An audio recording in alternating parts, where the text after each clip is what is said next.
E uma nova notícia aí muito interessante é que o Papa Francisco ordenou que os boletins sobre a sua saúde sejam divulgados. É aqui, ele quer transparência, o Papa Francisco, a respeito do seu estado de saúde.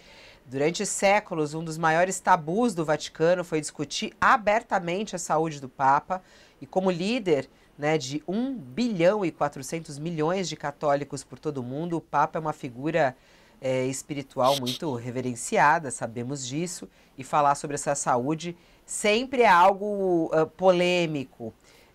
Mas o Papa, ele pediu aqui que a Santa Sé divulgue as informações a respeito da sua saúde. O Papa está lutando contra uma pneumonia dupla num hospital em Roma desde o dia 14 de fevereiro. O Vaticano está tentando algo novo aí, né, em relação aos tratamentos. Eles estão nessas tentativas. A assessoria de imprensa da Santa Sé tem fornecido atualizações diárias sobre a condição e o estado de saúde do Papa. E aí, essa é a informação, inclusive, né, de que as pessoas estão falando aqui, que o próprio Papa estava pedindo para que isso fosse divulgado, inclusive, para que os católicos também tenham acesso a isso. Interessante, né, ô Thales, começando com você a respeito da situação do Papa, e ele ordena boletins sobre a sua saúde e quebra esse tabu aí do Vaticano. Essa decisão do Papa, essa recomendação do Papa, tem tudo a ver com a personalidade dele. É realmente preocupante para todos, o mundo inteiro, a possibilidade de o Papa vir a morrer. Porque, normalmente, essas organizações vivem de sístoles e diástoles, né? Como diria o Golbery Couto e Silva.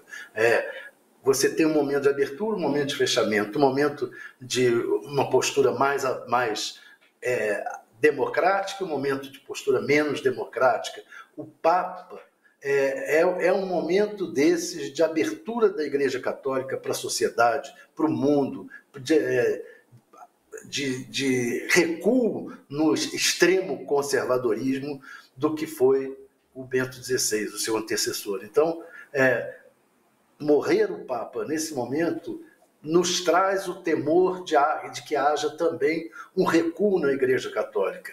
E ele aí, ao dizer, olha, eu defendo a transparência total, acho que é fundamental que saiam boletins informando tudo, toda a minha situação, para que a população seja bem informada, isso tem tudo a ver com o que é o Papa Francisco.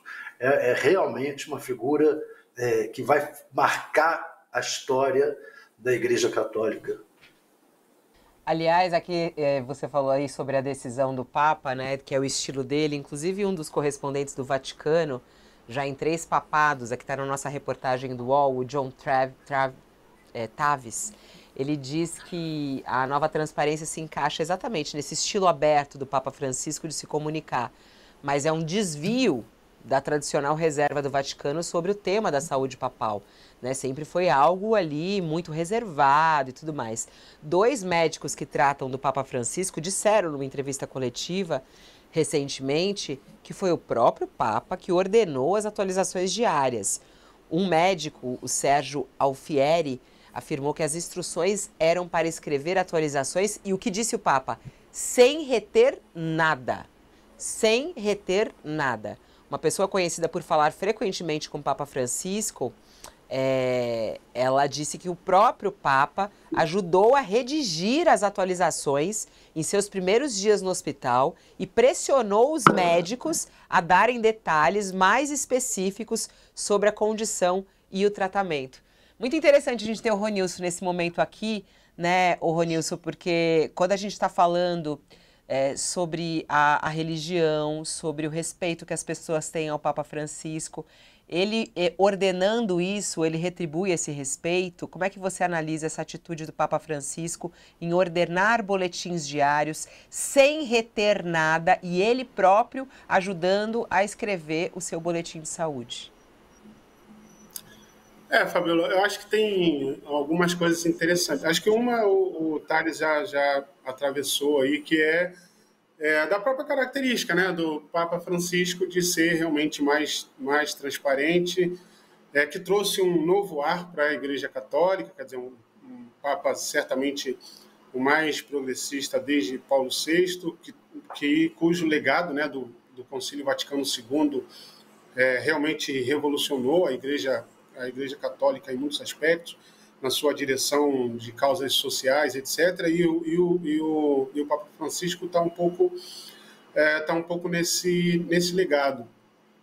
Mas eu acho que tem também, o Papa Francisco também é muito esperto politicamente, e eu acho que essa é uma dimensão importante. Acho que ele tem plena consciência do momento político global, né? Ele não tem dúvidas de que ele tem uma posição muito mais aberta e progressista dentro do passado recente da Igreja Católica. Isso significa uma mudança, é uma referência importante. E aí eu falo isso para chegar na questão dos boletins, que ela tem uma dimensão de transparência, de escolha de transparência, de mais comunicação, de retribuição de gestos, como você diz, mas ela também tem uma dimensão política importante, que dentro desse contexto político atual, e isso aqui realmente é por análise, tá? Eu não tenho fonte no Vaticano para falar sobre, mas dentro do contexto político atual, é importante que as pessoas tenham um relato que vem do próprio Papa, a partir da sua equipe médica, sobre a real situação da sua condição de saúde. Porque também esses lugares são muito misteriosos e muito herméticos, o Vaticano é muito, né? E a figura do Papa é muito, quer dizer, ninguém discute se Deus fica gripado. Igualmente, também ninguém discute se o Papa está gripado. A saúde de um Papa não se fala. As especulações também são muitas, né? A ideia de que a saúde de Francisco vai mal, vai bem, ele está quase lá, ele se recuperou. As notícias que podem sair, as confluências que podem acontecer em torno da sua saúde, o melhor remédio é que as pessoas tenham uma comunicação oficial, transparente, ele diz sem reter nada, ser o mais específico possível, ou seja, não usar aquele somebody love médico que você tem que ficar decifrando, ser o mais transparente possível para que as pessoas saibam, tem uma fonte direta, que é o próprio Papa, para dizer como ele está. Quando eu vi a equipe médica dando uma entrevista coletiva, para mim foi algo extremamente novo, assim, né? Meu Deus, eu já vi 2 papas, isso é muita coisa. Mas não tem uma memória como essa no passado, né? Então isso é muito significativo. Então eu colocaria essa dimensão também. Acho que tem uma resposta de Francisco com relação a embates políticos, para quem assistiu o conclave, né? E instigou os bastidores do Vaticano. É um remédio, é um antídoto contra qualquer possibilidade com relação de especulação e fake news com relação à saúde do Papa. Tá aí, ó. Finalizou justamente falando disso, né? É absolutamente novo, é inovador, é inédito. Eu acho que é algo de muito respeito, né, ô Josias, com todos os católicos que estão acompanhando. Assim, além dessa questão de combater a fake news, que está acontecendo, inclusive, tem esse respeito aos católicos, a colocar o processo de maneira transparente. Qual é a tua percepção, Josias? É isso mesmo, Fabiola. A ordem do Papa para que os boletins sobre a sua saúde sejam divulgados com a máxima transparência é um gesto de respeito com os católicos, né? A propósito, nós vamos ter na semana que vem a quarta-feira de cinzas, né? Para os católicos, a quarta-feira de cinzas é uma data especialmente importante, é o dia da meditação, das preces. Nesse dia, os católicos pedem perdão pelos pecados cometidos durante o carnaval, né? E nas igrejas, os sacerdotes, eles levam um pouco de cinza, e com essa cinza eles fazem uma cruz na testa dos devotos. Isso é uma advertência de que, apesar das alegrias profanas, as folias pecaminosas e tal, todo mundo termina em cinza, né? Então há um brocado latino, e eu não vou me aventurar no latim, mas o significado é: lembra-te, homem, és pó e ao pó tornarás.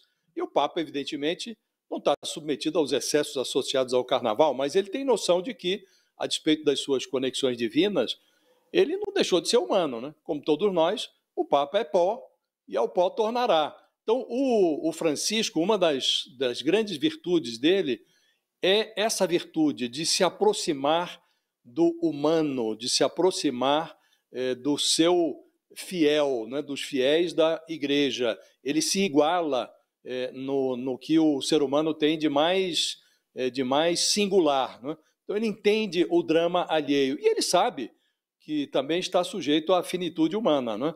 E é muito louvável que ele, nesse momento, tenha ordenado que as informações sobre o seu estado de saúde sejam divulgadas com toda a transparência. É muito respeitoso com os católicos, sobretudo com os católicos, mas não apenas com eles, Fabiola. E, assim, é muito polêmico, né? As pessoas estão falando aí sobre questão de sucessão, de papa. Não é correto entrar nesse assunto agora, ou é, Ronilson? Você acha que deveria ir por esse caminho? Quer dizer, o Vaticano iniciar um processo aí pela situação do Papa? Como é que funciona isso, hein? Não, com certeza iniciar um processo, quer dizer, tem uns bastidores, tem uma conversa, mas que Francisco também, de alguma maneira, ele lidera esse processo, tá? O Francisco não está alheio, seguindo aí a linha do Josias, né? Tem plena consciência das limitações, da sua saúde, de que o tempo chega. É óbvio que o Papa Francisco tem em mente, inclusive como um legado daquilo que ele começou, e ele começou muita coisa, ele fez muita coisa, para que isso continue, ou para que isso pelo menos não seja comprometido. É óbvio que Francisco pensa numa linha sucessória, né? Que ele tem guardado as 7 chaves ali, como é possível conduzir. Agora, isso não é óbvio que isso não é um assunto para agora. Eu acho que tem uma preocupação real, sobretudo no contexto do mundo atual, acho que tem uma preocupação real de perder uma figura como Francisco. Então, acho que é uma preocupação, um sentimento real, né, do seu carisma, a sua alegria, a sua generosidade, né, a sua acessibilidade, né, com relação, como o Josias falou, né, muito mais humano no sentido do quão acessível ele é para as pessoas, até onde ele vai, como ele abriu o Vaticano, como ele se conecta com as pessoas de uma maneira mais direta, de uma maneira mais sensível. Então, acho que existe uma preocupação que é real, e, obviamente, as pessoas podem fazer milhares de especulação, mas é óbvio que uma sucessão não é algo que cabe nesse momento como discussão.